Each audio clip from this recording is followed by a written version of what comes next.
Oi, pessoal, vamos fazer uma jantinha comigo, gente?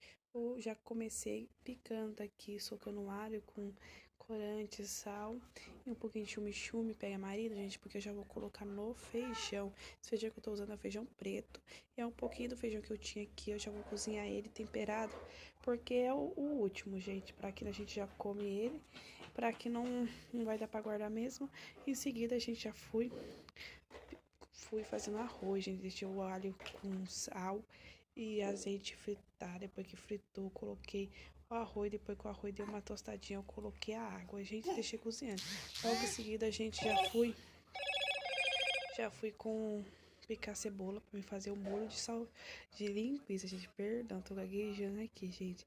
Depois fui lavar as louças que estavam ali para não acumular e já fui picando a linguiça para fazer esse molho, gente. É a primeira vez que eu faço esse molho de linguiça, gente.